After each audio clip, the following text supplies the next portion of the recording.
삶과 인생의 끝 경계에서 마주한 기적 같은 희망을 본 적이 있으신가요? 한국의 작은 연구실에서 시작된 혁신이 세상을 바꿀 주는 빛이 될 거라고는 그때 미처 알지 못했죠. 제 딸의 눈물이 전 세계 당뇨 환자들의 희망이 될 것이라고는 상상도 못했답니다.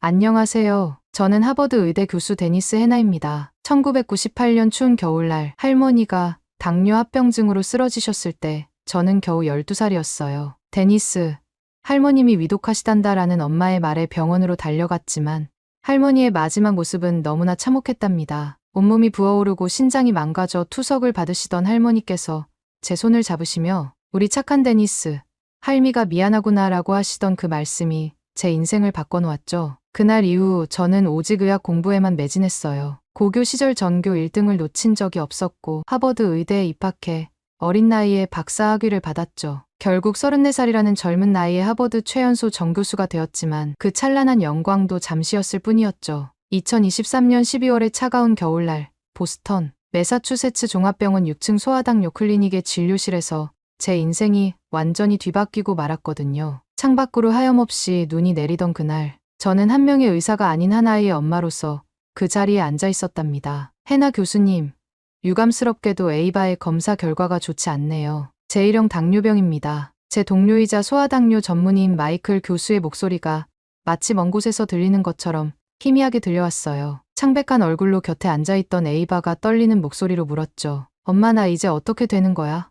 그 순간 저는 세계 최고 의대 교수라는 타이틀이 수많은 연구 논문과 상들이 그저 허상처럼 느껴졌답니다. 제 딸을 지키지 못하는 무력한 의사이자 엄마로서 모든 것이 물거품이 된 것 같았거든요. 에이바의 떨리는 손을 잡으며 20년 전 제가 할머니의 손을 잡았던 그 순간이 처절하게 떠올랐습니다. 역사는 이렇게 잔인하게 반복되는 걸까요? 의학 박사이자 하버드 최연소 정교수라는 타이틀이 무색하게도 저는 그저 절망적인 한 아이의 엄마로 그 자리에 서 있었습니다. 세계적인 의료 저널에 실린 수백 편의 논문도 당뇨병 합병증, 권위자라는 명성도 이 순간만큼은 아무런 도움이 되지 않았죠. 20년간 수많은 당뇨병 환자들의 생명을 구해왔지만 정작 제 피부치의 고통은 막을 수 없다는 현실이 저를 무력하게 만들었답니다. 특히 에이바의 상태는 제가 지금까지 마주했던 어떤 소아 당뇨 사례보다도 심각했어요. 혈당 수치는 정상치의 3배를 넘었고 췌장의 베타세포는 이미 40% 이상이 손상된 상태였거든요. 하버드 의대 병원의 최첨단 의료 장비와 세계 최고의 의료진도 이 상황에서는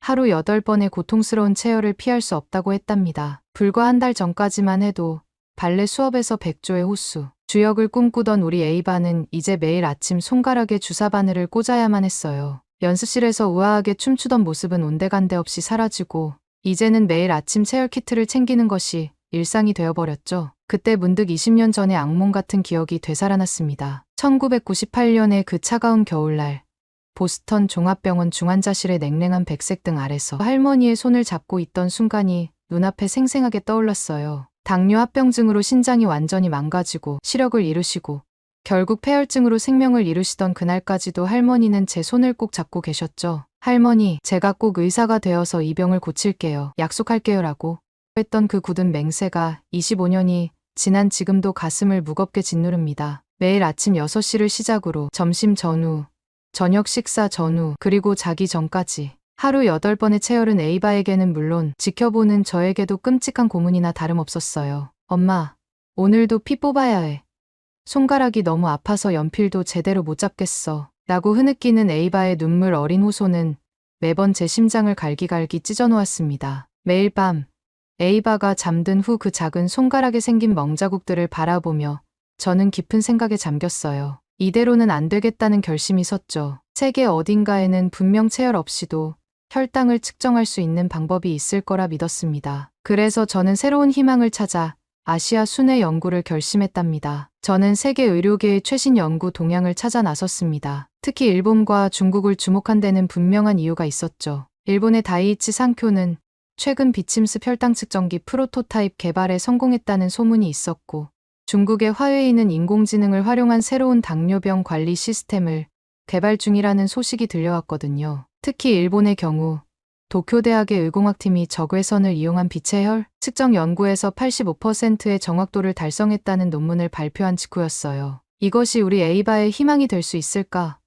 하는 기대를 안고 도쿄행 비행기에 올랐죠. 게다가 일본은 세계에서 가장 빠른 속도로 고령화가 진행되는 나라로 당뇨 관리에 대한 연구가 매우 활발하다고 알려져 있었답니다. 중국의 경우는 더욱 흥미로웠어요. 칭화대학은 최근 5년간 무려 100억 달러를 의료기술 연구에 투자했고 생명공학 분야에서 미국을 앞지르겠다는 야심찬 계획을 발표한 상태였거든요. 특히 선전에 있는 그들의 연구소는 이미 웨어러블 혈당 측정기 시제품 테스트를 시작했다는 소식이 들려왔습니다. 새로운 희망을 안고 처음 찾은 곳은 일본 도쿄대학이었습니다. 세계 최고 수준의 연구시설을 자랑하는 곳이었지만 그곳에서 마주한 현실은 실망 그 자체였어요. 해나 교수님, 우리는 정해진 절차대로만 합니다.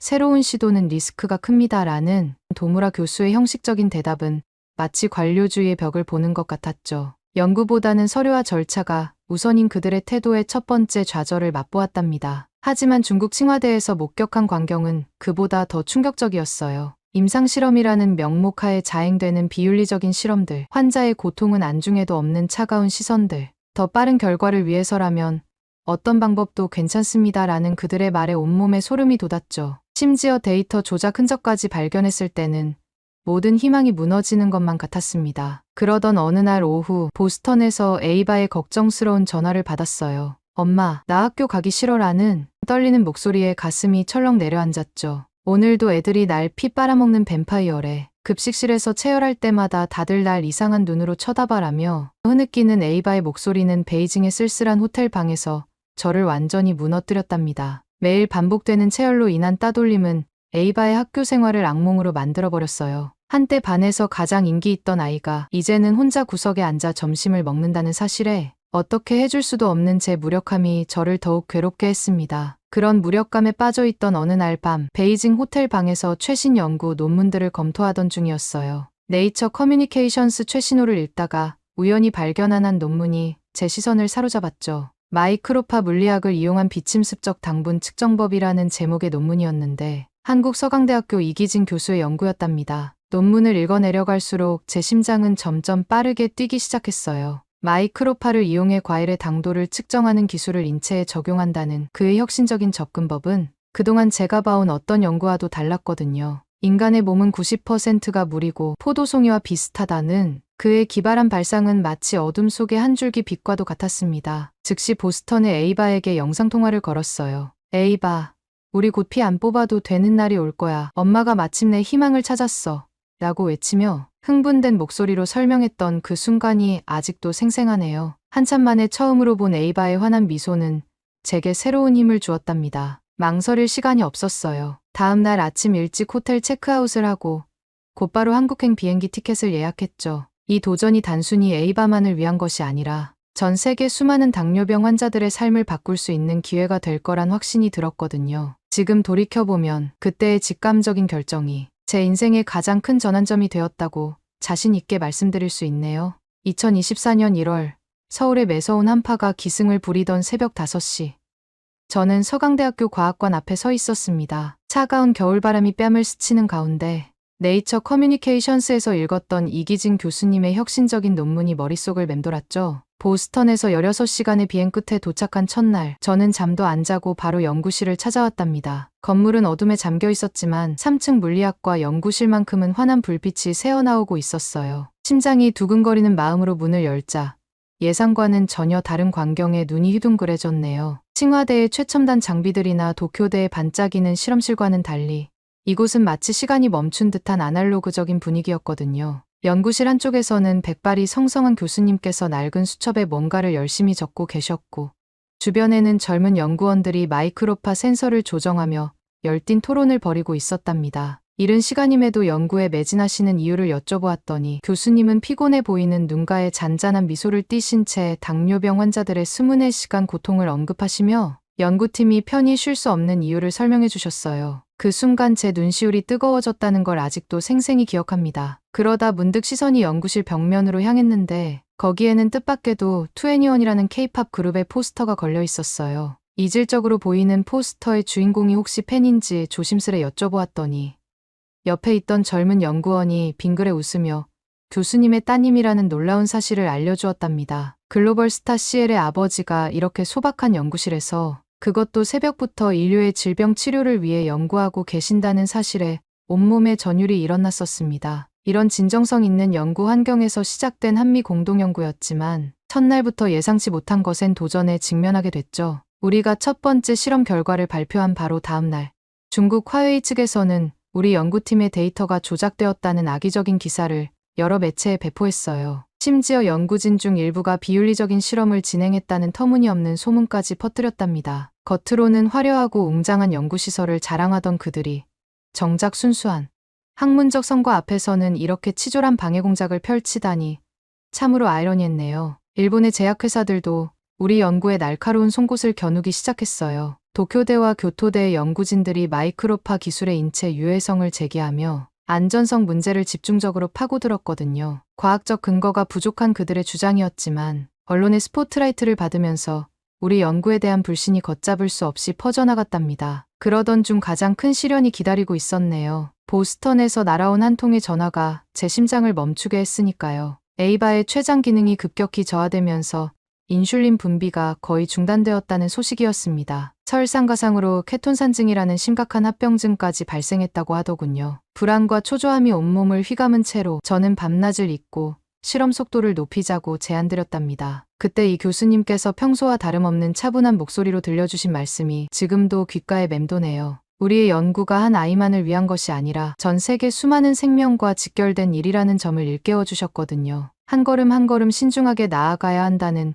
그 말씀에서 저는 깊은 깨달음을 얻을 수 있었습니다. 신중한 발걸음으로 연구를 이어가던 중 한 젊은 연구원으로부터 충격적인 이야기가 전해졌습니다. 작년 겨울 우리 연구실의 연구비가 바닥났을 때 화웨이에서 이 교수님께 백지수표를 제안했다는 사실이었네요. 당시 실험 장비 교체도 어려웠던 상황이었지만 교수님은 단 1초의 고민도 없이 이를 거절하셨다고 해요. 그날 밤 늦게까지 남아 실험하던 중 저는 교수님께 제 마음을 털어놓았답니다. 돈과 명예보다 인류의 행복을 위해 연구하는 것이 진정한 과학자의 사명이라는 교수님의 말씀에 제 눈에서는 뜨거운 것이 흘러내렸거든요. 세계적인 스타의 아버지이면서도 이토록 소박하고 순수한 열정으로 가득한 분이라는 사실이 믿기지 않았습니다. 결국 저는 한국의 연구 정신과 윤리의식에 완전히 매료되고 말았어요. 칭화대의 화려한 시설이나 도쿄대의 거창한 슬로건이 아닌 이곳, 서강대 연구실의 순수한 열정과 인류애 속에서 저는 진정한 희망을 발견했으니까요. 그렇게 시작된 공동연구는 눈부신 속도로 진전되어 갔습니다. 밤낮 없이 이어진 실험과 토론, 그리고 한국 연구진들의 헌신적인 노력 덕분에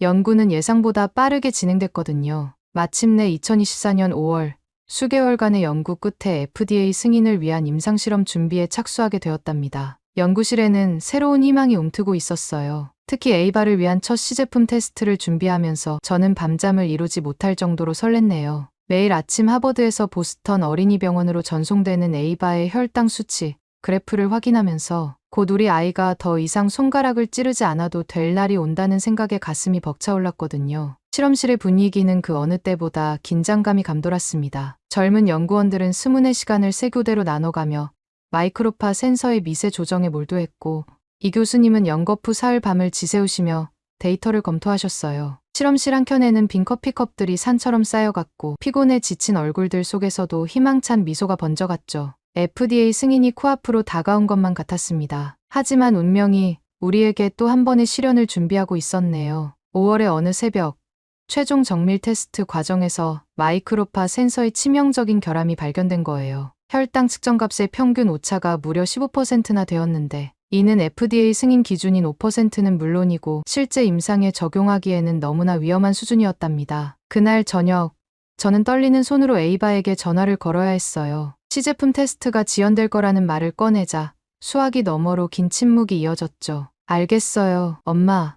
더 열심히 공부할게요 라는 에이바의 말에서 묻어나는 실망감이 제 가슴을 찢어놓았습니다. 그 아이가 얼마나 이 날을 기다려왔는지, 얼마나 큰 희망을 품고 있었는지 누구보다 잘 알고 있었기에 그 한숨 소리는 지금도 제 귓가에 아프게 남아있네요. 그때 중국 언론들이 우리의 위기 상황을 놓치지 않았어요. 신화통신은 한국의 허술한 기술력이 드러났다는 제목의 기사를 대대적으로 보도했고, 환구시보는 무모한 도전의 실패라며 조롱 섞인 비평을 쏟아냈죠. 게다가 일본 의료계에서도 가만히 있지 않더군요. 아사히 신문과 요미우리 신문을 통해 위험한 실험으로 환자들을 위험에 빠뜨릴 수 있다며 연일 경고성 보도를 이어갔습니다. 한때 우리를 무시하던 그들이 이제는 적극적으로 흠집내기에 나선 걸 보며 오히려 우리 연구가 그들의 긴장을 불러일으킬 만큼 발전했다는 생각이 들었습니다. 하지만 그것은 실현의 시작에 불과했네요. 어느 날 아침 화웨이 법무팀에서 날아온 한 통의 이메일이 연구실을 얼어붙게 만들었어요. 우리의 마이크로파 센싱 기술이 자신들의 특허를 침해했다는 주장과 함께 소송을 제기하겠다는 위협이었죠. 순수 연구 목적이었음에도 불구하고 이런 압박은 투자자들의 불안을 자극하기에 충분했답니다. 그러자 연구 자금을 지원하던 투자자들이 하나둘 발을 빼기 시작했습니다. 실험실 운영비도 바닥을 보이기 시작했고 연구원들의 급여조차 걱정해야 하는 상황이 됐거든요. 그런데 바로 그때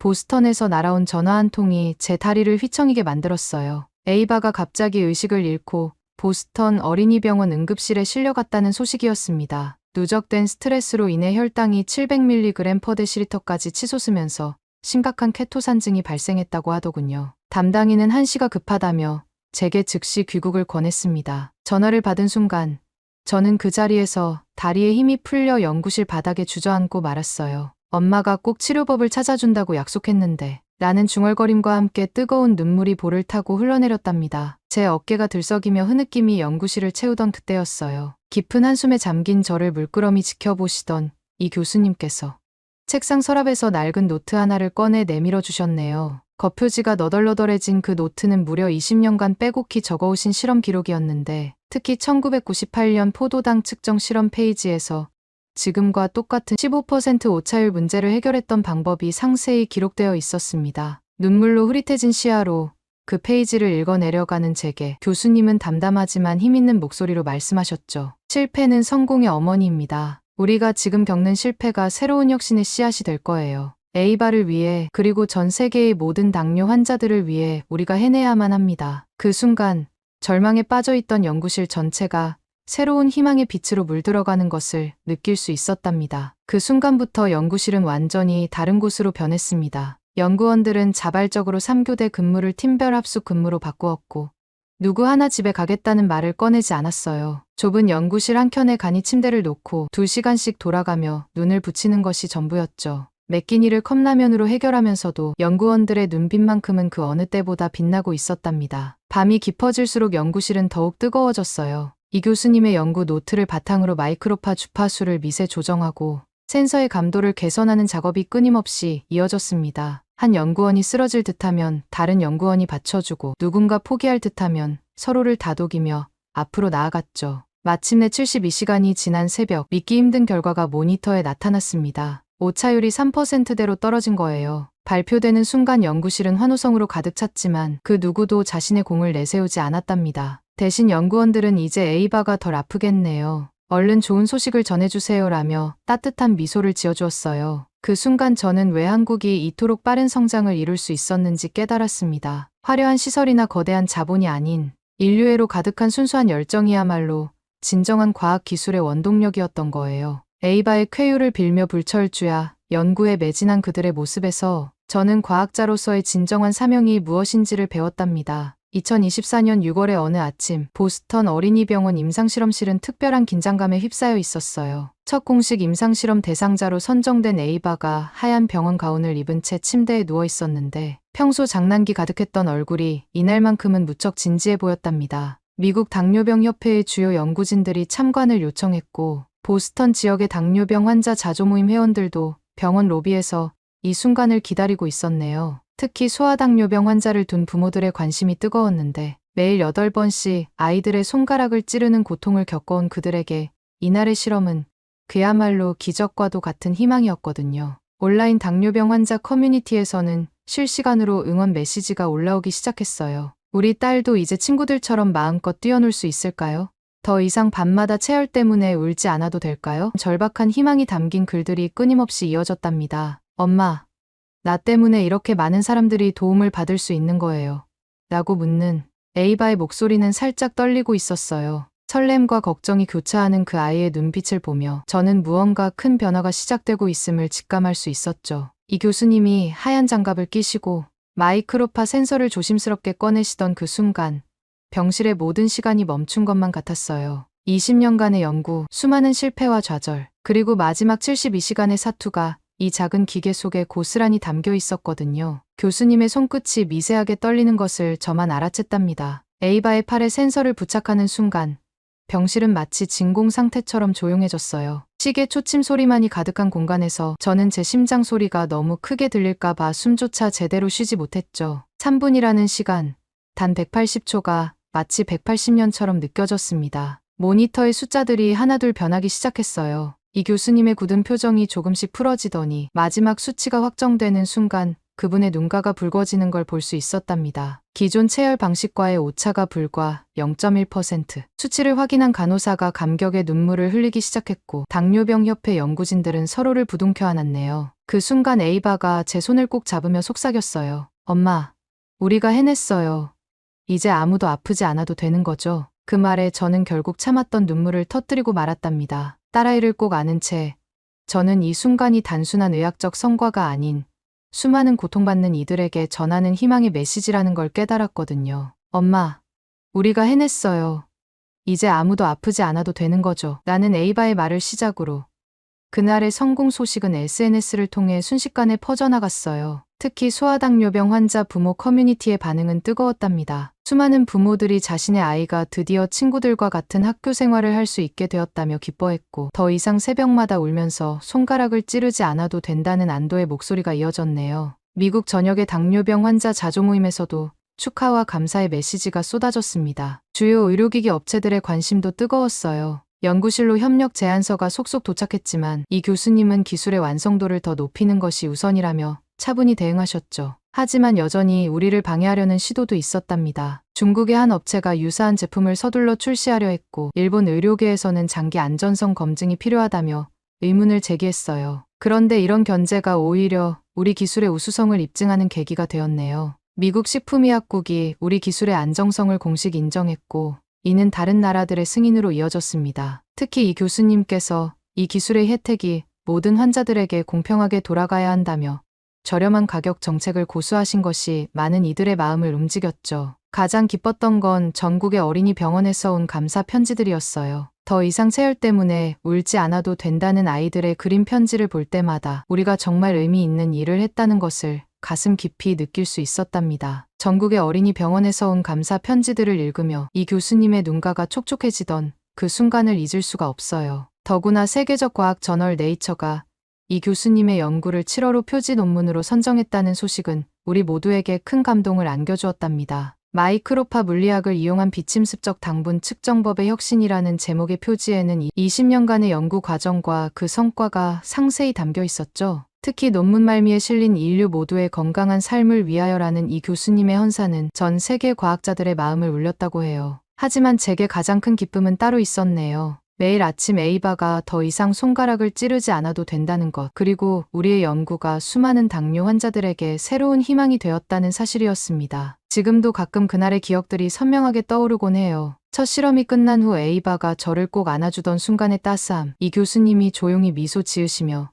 이제 시작이라고 말씀하시던 깊은 눈빛, 그리고 연구실 벽에 걸린 21 포스터 앞에서 묵묵히 서 계시던 교수님의 뒷모습까지, 그 모든 순간들이 제게는 가장 빛나는 희망의 기억으로 남아있답니다. 한국의 작은 연구실에서 시작된 이 기적 같은 여정이 이제는 전 세계 당뇨 환자들의 삶을 바꾸고 있다는 사실에 가슴이 벅차오르네요. 화려한 시설과 거대한 자본을 앞세운 중국의 위협적인 제안도, 오랜 전통과 기술력을 내세운 일본의 견제도 결국은 한국의 순수한 연구, 정신 앞에서 무력했답니다. 이제 저는 알고 있어요. 반도체, 조선, 스마트폰에 이어 이제는 의료기술까지 한국이 보여준 놀라운 성과가 결코 우연이 아니라는 것을요. 끊임없는 도전 정신과 인류애적 가치를 잃지 않는 한국의 과학기술이야말로 진정 세계를 변화시키는 힘이라는 사실을 말입니다. 그리고 이 모든 여정의 시작점에 이기진 교수님과 서강대 연구진이 있었다는 사실이 저는 더없이 자랑스럽답니다. 오늘 사연은 여기까지입니다. 어떻게 들으셨나요? 오늘 사연이 재미있으셨다면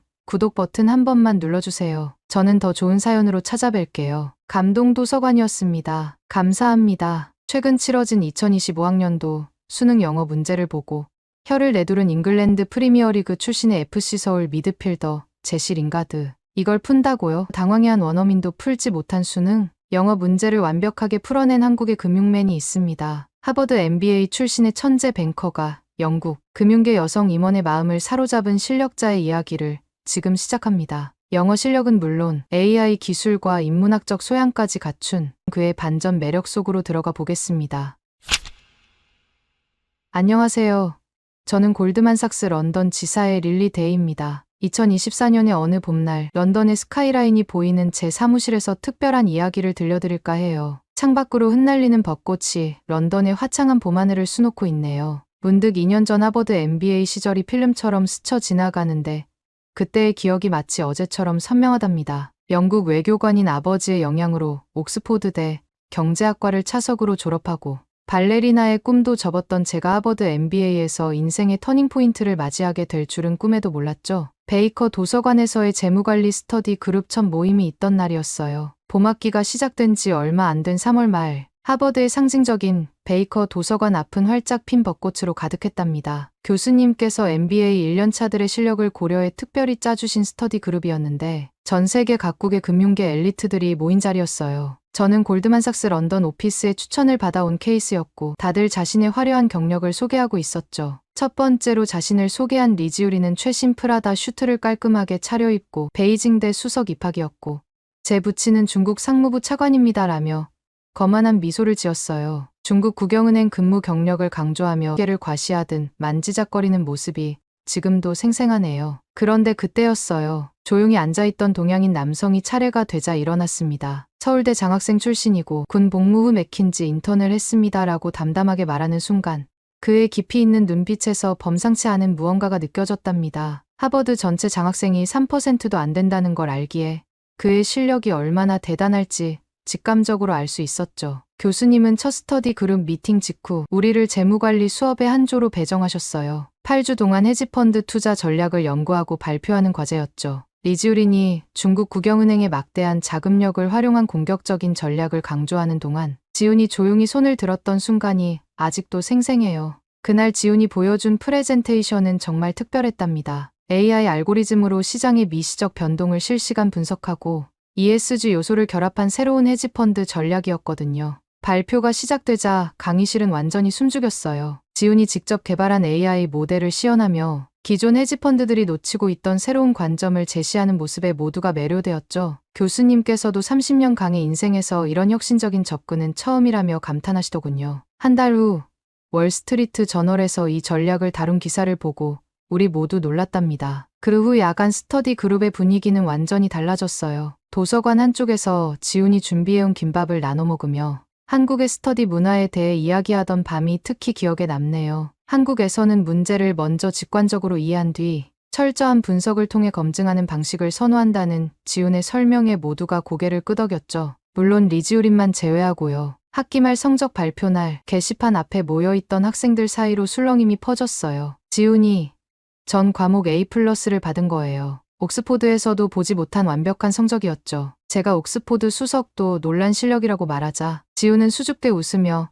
한국의 체계적인 교육 시스템 덕분이라고 답했어요. 세계 최고의 엘리트 교육기관에서도 보기 힘든 겸손함과 실력을 동시에 갖춘 그의 모습에 저도 모르게 마음이 설레었답니다. 뛰어난 실력에 겸손함까지 갖춘 그의 모습이 그토록 매력적으로 다가온 적이 없었거든요. 그때 뒤에서 들려온 리지우린의 날카로운 목소리가 이 특별한 순간을 깨트렸어요. 돈이면 다 된다더니 아니었나 보네요라며 신랄하게 비아냥거리는 그의 목소리에는 질투와 분노가 가득했답니다. 성적표를 손에 쥔 그의 손끝이 하얗게 떨리는 것을 보며 저는 두 사람의 실력과 인품의 차이를 더욱 분명하게 느낄 수 있었죠. 그렇게 하버드에서의 2년이 눈 깜짝할 사이에 지나갔어요. 그리고 운명처럼 우리는 골드만삭스에서 다시 만나게 되었네요. 저는 런던 본사의 투자금융부 이사로, 지훈은 서울지사의 AI 투자전략팀 리더로, 그리고 리지우리는 중국 국영은행의 대표로서 말이에요. 지금 생각해보면 그때가 모든 일의 시작이었던 것 같아요. 하버드에서의 작은 질투가 얼마나 큰 파장을 일으킬지, 그리고 지훈의 숨겨진 놀라운 재능들이 어떻게 세상에 드러날지 아무도 예상하지 못했답니다. 100억 달러 규모의 반도체 기업 인수전을 둘러싼 우리의 이야기가 이제 시작되려 하고 있었거든요. 2년 후 서울의 봄은 하버드에 그때처럼 벚꽃이 흐드러지게 피어 있었어요. 종로 한복판에 자리 잡은 골드만삭스 서울지사 38층 대회의실, 통유리창 너머로 보이는 벚꽃 물결이 마치 운명처럼 느껴지던 날이었답니다. 세계 최대 규모인 100억 달러의 반도체 기업 인수전이 시작되려는 순간 회의실은 전 세계 톱클래스 투자자들의 숨소리로 가득했죠. 실리콘밸리의 거물 투자자들, 유럽 왕실 펀드 관계자들, 월스트리트의 대표 애널리스트들까지 그야말로 금융계 전체가 이 자리를 주목하고 있었거든요. 특히 인상적이었던 건 단상에 나란히 선 두 남자의 모습이었어요. 지우는 단정한 네이비 수트 차림으로 차분하게 서류를 정리하고 있었고, 리지우리는 최신 디자이너 브랜드의 화려한 수트를 입고 자신만만한 미소를 짓고 있더군요. 지훈의 프레젠테이션은 그야말로 압도적이었답니다. 기존 반도체 대비 전력 소비량 70% 절감, 연산 속도 50% 향상이라는 구체적인 수치로 시작된 발표는 현장의 모든 사람을 집중시켰어요. 특히 실시간으로 진행된 AI 반도체 성능 테스트에서는 엔비디아의 최신 GPU보다 30% 높은 AI 처리 능력을 보여주며 투자자들을 놀라게 했죠. 더욱 인상적이었던 건 양자 컴퓨팅 기술과의 융합 사례였어요. 글로벌 제약회사와 협력해 신약 개발 기간을 3분의 1로 단축시킨 실증 데이터를 보여주었고, 자율주행 시뮬레이션에서는 사고 예측률 99.9%를 달성했다는 검증 결과도 공개했거든요. 게다가 생산 공정의 탄소 배출량을 연간 50만 톤 저감할 수 있는 친환경 설계까지. 그의 청사진은 단순한 기업 인수가 아닌 미래 산업의 새로운 패러다임을 제시하고 있었어요. 그런데 갑자기 리지우린이 자리에서 벌떡 일어나더니 지훈의 발표를 끊고 중국 정부의 500억 달러 지원을 연신 강조하기 시작했어요. 회의실이 술렁이는 순간 저는 투자자들의 표정이 미묘하게 변하는 걸 놓치지 않았답니다. 결국 이 딜의 핵심은 단순한 자금력 아닌 미래 기술력이었다는 걸 모두가 깨닫는 순간이었거든요. 성공적인 프레젠테이션 후 우리는 남산서울타워 근처의 프라이빗 라운지 바로 자리를 옮겼어요. 통유리창 너머로 보이는 서울의 야경이 마치 반짝이는 보석처럼 빛나고 있었죠. 은은한 재즈 음악이 흐르는 고급스러운 공간에서 하버드 동창 세 사람의 재회가 시작되었답니다. 하버드 시절부터 리지우리는 늘 지훈에 대한 열등감이 있었어요. 최상위 성적, 교수님들의 신임, 동기들의 존경까지 모든 면에서 지훈이 그를 앞서 있었거든요. 오늘도 그 묘한 긴장감이 그대로 느껴지더군요. 샴페인을 마시며 긴장된 표정을 감추려 애쓰는 리지우린의 모습이 안쓰럽기도 했어요. 화려한 프라다 수트 차림으로 나타난 리지우린이 먼저 입을 열었어요. 푸동의 새로 산 펜트하우스 자랑을 늘어놓더니 이내 지훈을 향해 날카로운 눈빛을 보내며 이런 기술을 어떻게 개발했는지 캐물었죠. 그의 질문 속에 묻어있는 질투와 조바심이 고스란히 전해졌어요. 반면 지훈은 늘 그랬듯 차분하고 여유로웠죠. 잔잔한 미소를 띄운 채 와인 잔을 돌리며 2년간의 연구 과정과 실리콘밸리 스타트업들과의 협업 경험을 이야기했어요. 그의 목소리에는 진정성이 묻어났고 겸손하면서도 자신감 넘치는 태도가 인상적이었답니다. 런던 지사에서도 그의 발표 내용이 큰 화제였다는 제 말에 지훈은 수줍게 웃었죠. 촛불 아래 빛나는 그의 눈빛을 보며 MBA 시절부터 변함없이 겸손하면서도 실력은 늘 빛나는 모습에 자꾸만 시선이 가더라고요. 그의 미소 속에 담긴 순수한 열정이 제 마음을 설레게 했답니다. 대화가 무르익어갈 때쯤 리지우린의 얼굴에서 초조함이 역력히 보였어요. 지훈의 기술 개발 이야기에 투자자들이 보인 관심과 제가 보인 호감 때문이었는지 평소보다 더 자주 휴대폰을 만지작거리며 불안해하는 모습이었죠. 그러다 갑자기 그의 표정이 밝아졌어요. 마치 무언가 꺼리를 찾아낸 사람처럼 의미심장한 미소를 지으며 휴대폰 화면을 우리에게 보여주더군요. FC서울의 새로운 스타 플레이어 제시 링가드가 한국 수능 영어 문제를 풀다가 당황하는 영상이었답니다. 리지우리는 영상을 보여주며 프리미어리그 출신, 선수도 못 푸는 문제를 지훈이 과연 풀 수 있겠냐며 은근히 도발했어요. 그의 목소리에는 지훈의 약점을 드디어 찾아냈다는 듯한 승리감이 묻어 있었죠. 순간 저는 가슴이 철렁했어요. 영국 옥스포드 출신인 제가 봐도 한국의 수능 영어는 정말 난해했거든요. 특히 시중에 떠도는 기출문제들을 보면 원어민들도 헷갈릴 만한 지문과 함정이 많았답니다. 그런데 지훈의 반응은 우리의 예상을 완전히 뒤엎었어요. 영상 속 링가드가 읽었던 그 문장. The concept of overtourism rests on a particular assumption about people and places. Common in tourism studies and the social sciences in general을 지훈이 정확한 발음으로 천천히 읽어내려 가기 시작했거든요. 특히 인상적이었던 건 지훈이 이 지문을 단순히 해석하는 데 그치지 않았다는 거예요. 오버투어리즘이라는 개념이 관광학과 사회과학에서 어떻게 발전해왔는지, 그리고 이 문장이 내포하고 있는 학문적 맥락까지 완벽하게 설명해 나갔죠. 리지우리는 단순히 문장의 의미만 파악하려 했던 것과 달리 지우는 문제의 맥락과 깊이 있는 배경 지식까지 연결해가며 분석했답니다. 영상 속 링가드뿐만 아니라 독일 출신 일류첸코, 요르단의 아라랍까지 모든 외국인 선수들이 문제가 뭐냐 하며 어려워했던 내용을 지우는 마치 평범한 영자신문을 읽듯 설명하고 있었어요. 베니스의 관광객 제한 정책부터 제주도의 오버투어리즘 대응 방안까지 그의 설명은 마치 옥스포드 강단의 교수님 강의를 듣는 것 같았답니다. 영국인인 제가 봐도 이건 단순한 영어 실력의 차이가 아니었어요. 논리적 사고력, 깊이 있는 이해력, 그리고 복잡한 개념을 명쾌하게 설명하는 능력까지 한국의 교육 시스템이 만들어낸 종합적인 실력이 빛나는 순간이었죠. 문득 하버드 시절이 떠올랐어요. 당시에도 지우는 늘 이렇게 탁월한 분석력으로 교수님들을 감탄시켰었거든요. 라운지의 은은한 조명 아래 지훈의 차분한 목소리로 듣는 영어 해설을 들으며 저는 또 한 번 그의 매력에 빠져들고 말았답니다. 이런 종합적인 사고력과 분석력, 그리고 깊이 있는 통찰력이야말로 한국인들이 글로벌 무대에서 주목받는 진정한 이유라는 생각이 들더군요. 그렇게 영어 실력 대결이 끝나고 우리는 다시 100억 달러 반도체 인수전의 최종 결정을 기다리고 있었어요. 이사회 회의실로 돌아왔을 때 공기는 팽팽한 긴장감으로 가득했답니다. 골드만삭스의 글로벌 심사역들과 주요 투자자들이 지켜보는 가운데 이사회 의장이 봉투를 열었어요. 순간 회의실이 숨죽였죠. 의장은 차분한 목소리로 지훈의 팀이 만장일치로 선정되었다고 발표했어요. AI 기술력과 ESG 경영 비전이 결정적이었다는 평가였답니다. 리지우린의 얼굴이 순간 일그러졌어요. 500억 달러의 자금 지원을 약속했던 그였지만 결국 미래 기술에 대한 비전과 실현 가능성에서 지훈의 팀을 이기지 못했던 거죠. 그는 자리에서 벌떡 일어나 회의실을 박차고 나가버렸어요. 그의 뒷모습을 보며 제 마음이 묘하게 복잡해졌답니다. 하버드 시절부터 지훈에게 늘 졌던 그였죠. 어제 저녁 식사 자리에서도 링가드도 못 푼 수능 영어를 지훈이 완벽하게 풀어내는 걸 보며 자존심이 상했을 테고 오늘은 500억 달러라는 어마어마한 자금력을 내세웠음에도 기술력과 비전으로 완벽하게 패배한 거예요. 아무리 좋은 옷과 명품으로 치장하고 아버지의 권력과 자금력을 내세워도 결국 실력 앞에서는 아무것도 아니었다는 걸 그도 뼈저리게 느꼈겠죠. 그의 열등감과 좌절감이 고스란히 전해지는 것 같아 마음 한켠이 씁쓸해졌답니다. 하지만 지우는 달랐어요. 승리의 순간에도 그는 여전히 겸손한 미소를 잃지 않더군요.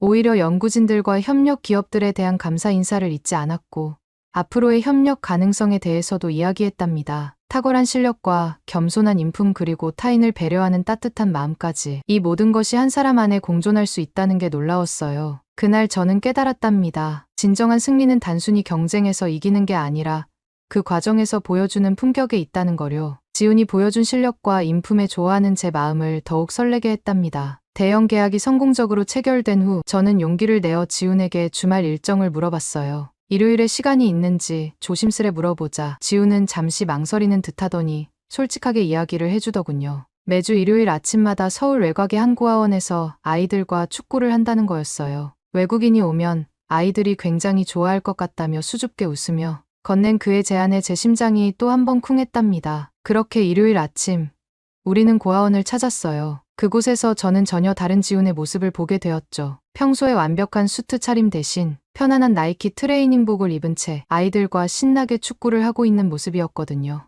제가 알던 시티뱅커의 모습은 온데간데 없고 순수한 열정만으로 가득한 그의 미소가 더없이 매력적으로 보였답니다. 운동장 한켠에서 그들의 모습을 지켜보는데 특히 한 아이가 눈에 띄었어요. 왼쪽 다리를 절면서도 열심히 공을 쫓는 12살 민호였죠. 교통사고로 부모님을 잃고 다리까지 다친 아이라고 했는데 경기 내내 포기하지 않고 뛰어다니는 모습에서 놀라운 의지가 느껴졌어요. 특히 감동적이었던 건 아이들이 자연스럽게 민호의 속도에 맞춰주고 그를 배려하며 패스를 주고받는 모습이었답니다. 분명 지훈이 오랜 시간 이 아이들과 함께하며 만들어낸 작은 기적이겠죠. 2시간의 열정적인 경기가 끝나고 땀에 흠뻑 젖은 아이들이 휴게실에 모였어요. 지훈이 시원한 음료수를 나눠주는 모습을 보며 제가 알던 시티뱅커의 모습과는 전혀 다른 그의 새로운 면을 발견하게 되었죠. 특히 민호를 향한 그의 눈빛은 마치 친형처럼 다정했답니다. 지훈이 민호에게 다가가 오늘 경기 얘기를 나누다가 문득 보여줄 것이 있다며 조심스레 상자를 꺼냈어요. 그 순간만큼은 휴게실 전체가 숨죽인 것 같았죠. 손흥민의 친필 사인이 담긴 토트넘 유니폼이 모습을 드러냈을 때 민호의 눈에서 반짝이던 그 빛을 저는 평생 잊지 못할 것 같아요. 다친 다리가 완치되면 꼭 손흥민 선수처럼 되고 싶다는 민호의 말에 지훈은 그럴 수 있다고 반드시 그렇게 될 거라고 진심을 담아 이야기해 주었죠. 그때였어요. 휴게실 문이 열리며 누군가 들어왔는데 뜻밖에도 리지우린이었어요. 매달 정기적으로 후원을 하고 있다며 후원금을 전달하러 왔다고 했지만 그의 눈빛은 지훈을 향해 있었죠. 화려한 캐시미어 코트 차림의 리지우린과 편안한 트레이닝복 차림의 지훈이 대조되는 모습이 인상적이었어요. 리지우린의 표정에서는 복잡한 감정이 읽혔답니다. 수백만 달러의 후원금으로도 살 수 없는 무언가를 지훈이 가지고 있다는 걸 그도 알고 있는 듯했어요. 돈으로는 살 수 없는 진정성과 따뜻함, 그의 눈빛에서 질투와 앙심, 그리고 어딘가 모를 부러움이 복잡하게 뒤섞여 있었죠. 그날 저는 더욱 놀라운 사실들을 알게 되었답니다. 고아원을 나온 후 저는 우연히 SNS에서 지훈의 또 다른 면모를 발견하게 되었어요. 서울시향의 공식 계정에 올라온 영상 속에는 비올라를 연주하는 지훈의 모습이 담겨 있었죠. 주말 특별 공연에서 차이코프스키의 호두까기 인형을 연주하는 모습이 너무나 우아하고 세련되어 보였답니다. 호기심에 검색을 해보니 더 놀라운 사실들이 쏟아져 나왔어요. 매년 자선 마라톤에 참가해 5번이나 완주했다는 것, 그리고 AI 관련 특허를 5건이나 보유하고 있다는 사실까지. 특히 그의 특허들은 모두 사회적 약자를 위한 기술이더군요. 시각장애인을 위한 AI 내비게이션부터 저소득층 학생들을 위한 맞춤형 학습 프로그램까지 모든 기술이 따뜻한 마음에서 시작된 것이었어요. 가장 충격적이었던 건 코딩하는 하버드라는 유튜브 채널의 정체였답니다. 30만 구독자를 보유한 이 채널의 진행자가 바로 지훈이었어요. 목소리만 등장하는 영상에서 그는 저소득층 학생들을 위해 무료로 코딩 교육을 제공하고 있었죠. 댓글에는 그의 강의 덕분에 대기업 IT 부서에 취업했다는 성공 사례들로 가득했어요. 더욱 아이러니했던 건 우연히 본 리지우린의 휴대폰 화면에서 이 채널의 알림 설정이 켜져 있는 걸 발견한 거였죠. 평소 지훈을 깎아내리기 바빴던 그가 몰래 이 채널의 열성 구독자였다는 사실이 새삼 웃음을 자아냈어요. 그날 저녁 우리는 압구정의 한 프라이빗 레스토랑에서 만났어요. 리지우린도 함께였죠.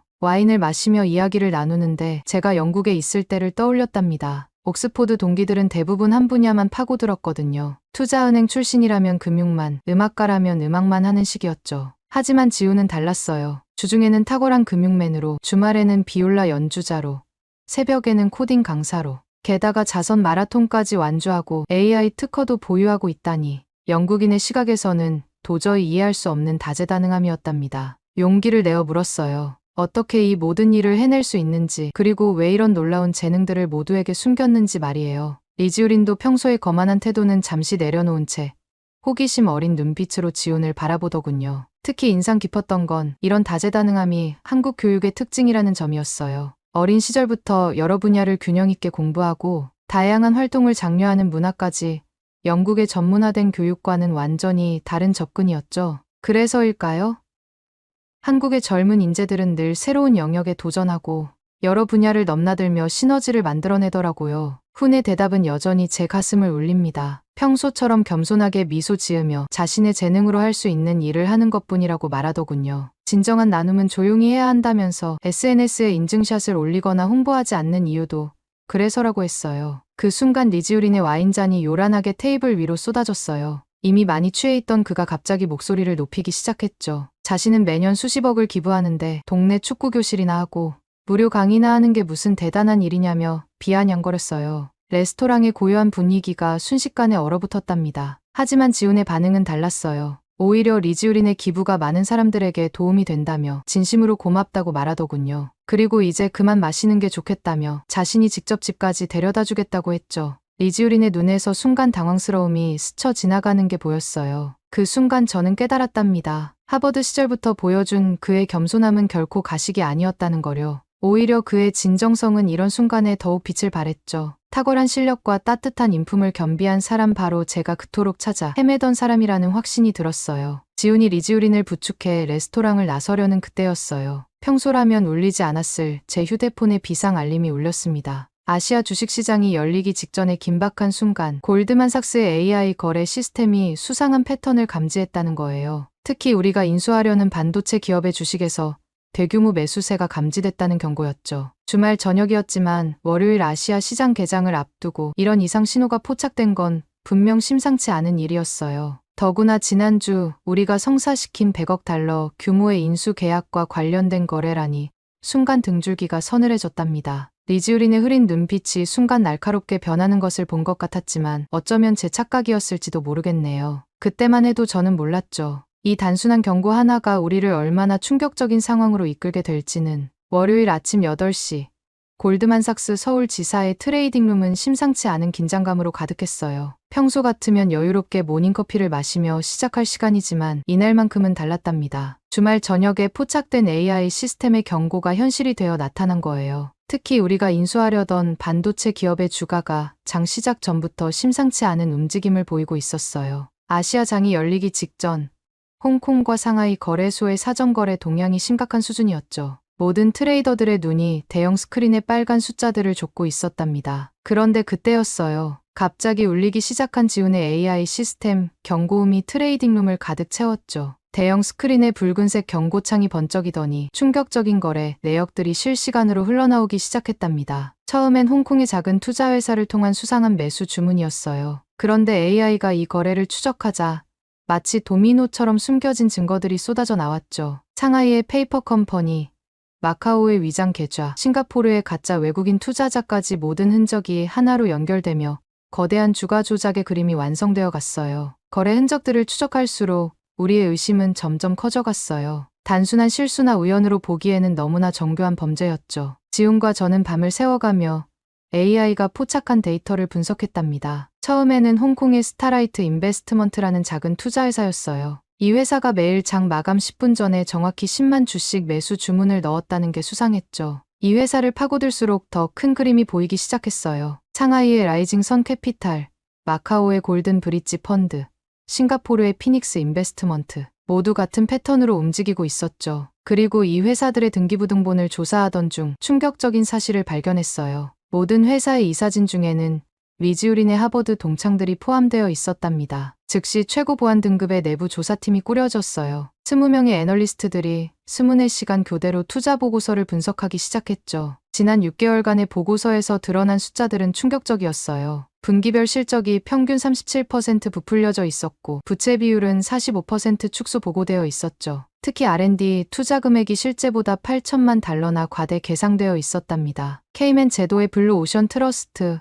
계좌에서 발견된 3억 5천만 달러의 비자금의 규모는 더욱 충격적이었어요. 그때였습니다. 이 거액의 출처를 추적하던 그때 한 통의 이메일이 도착했어요. 발신인을 확인한 순간 제 손이 떨렸답니다. 6년간 리지우린의 그림자처럼 곁을 지켰던 수석비서 닉맨 씨였어요. 메일에는 평소 꼼꼼하기로 유명했던 그녀다운 철저한 증거자료들이 첨부되어 있었죠. 리지우린의 음성 파일, 계좌 이체 내역, 비밀 회의록까지 트레이딩룸의 공기가 순식간에 얼어붙었어요. 마치 폭풍 전의 고요함처럼 모두가 다가올 파장을 예감하고 있었답니다. 전 비서의 증언은 충격적이었어요. 그녀는 하버드 MBA 출신으로 중국 금융계에서 승승장구하던 엘리트였다고 해요. 하지만 리지우린의 수석비서가 되면서 목격한 비리들의 양심의 고통을 느꼈다고 하더군요. 특히 그녀는 매일 밤 지훈의 코딩 채널을 보며 위안을 얻었다고 해요. 진정성 있는 나눔과 정직한 실력으로 성공할 수 있다는 지훈의 메시지가 그녀의 마음을 움직였던 거죠. 그녀의 폭로는 처참했어요. 지난 2년간 리지우린이 조직적으로 주가를 조작해온 방식, 페이퍼 컴퍼니를 통한 자금, 세탁 과정, 심지어 이번 반도체 기업 인수전에서도 내부자 거래로 수익을 챙기려 했다는 사실까지 매일 새벽 2시 리지우린이 홍콩과 마카오의 회사들과 은밀한 화상회의를 가졌다는 디테일한 증언까지 더해졌죠. 가장 마음 아팠던 건 그녀의 마지막 고백이었어요. 제가 존경하는 김지훈 님처럼 저도 더 이상 거짓된 성공에 가담하고 싶지 않았습니다. 제 인생의 마지막 선택이 될지도 모르지만 이것이 제가 할 수 있는 유일한 올바른 일이라고 생각했습니다. 이 문장을 읽으며 저는 두 사람의 차이를 다시 한번 실감했답니다. 지훈은 자신의 실력으로 정직하게 성공하고 그 성공을 다시 사회에 환원하며 선한 영향력을 전파했죠. 반면 리지우린은 아버지의 권력과 돈으로 모든 걸 해결하려 했어요. 고아원에 거액을 기부하면서도 진정성은 찾아볼 수 없었고 실력으로는 이길 수 없다고 생각하니 불법과 편법을 동원했던 거죠. 그의 전 비서의 용기 있는 선택을 보며 결국 진정한 성공이란 무엇인지, 올바른 길이 무엇인지 다시 한번 생각하게 되었답니다. 하버드에서부터 시작된 두 사람의 다른 선택이 결국 이런 결과를 만들어낸 것이겠죠. 그녀의 폭로는 처참했어요. 지난 2년간 리지우린이 조직적으로 주가를 조작해온 방식, 페이퍼 컴퍼니를 통한 자금 세탁 과정이 모두 드러났죠. 특히 이번 반도체 기업 인수전에서도 매부자 거래로 수익을 챙기려 했다는 사실이 밝혀졌어요. 매일 새벽 2시 리지우린이 홍콩과 마카오의 회사들과 은밀한 화상회의를 가졌다는 디테일한 증언은 모든 것을 설명해주는 결정적 증거였답니다. 이 폭로 내용이 지훈의 코딩하는 하버드 채널 커뮤니티에 공유되면서 놀라운 일이 벌어졌어요. 평소 지훈의 정직하고 실력 있는 강의에 감명받았던 30만 구독자들이 자발적으로 움직이기 시작한 거예요. 실리콘밸리의 데이터 분석가들은 거래 내역의 패턴을 분석했고, 유럽의 금융공학 전문가들은 자금 흐름의 불법성을 증명해냈죠. 전 세계 IT 인재들이 자신들의 실력을 총동원해 추가 증거들을 찾아내기 시작했답니다. 지훈이 평소 강조하던 정직한 실력이라는 가치가 이렇게 큰 힘을 발휘할 줄은 아무도 예상하지 못했던 것 같아요. 증거들이 하나둘 쌓여가던 어느 날 밤, 리지우린이 제 사무실을 찾아왔어요. 평소에 오만한 태도는 온데간데 없고 혈색 하나 없는 창백한 얼굴로 들어서더군요. 명품 수트 재킷에 단추도 한두 개 풀린 채였어요. 중국에서는 이런 일이 흔하다며 돈으로 해결 못할 일이 없다고 말하는 그의 목소리는 떨리고 있었지만 여전히 자신의 비리가 당연하다는 듯한 태도였어요. 그러더니 중국 정부의 압박을 언급하기 시작했죠. 베이징에서 이미 연락이 왔다면서 제가 이 일을 계속 파고들면 런던 본사로 발령 날 거라고, 어쩌면 더 심각한 일이 벌어질 수도 있다고 협박하더군요.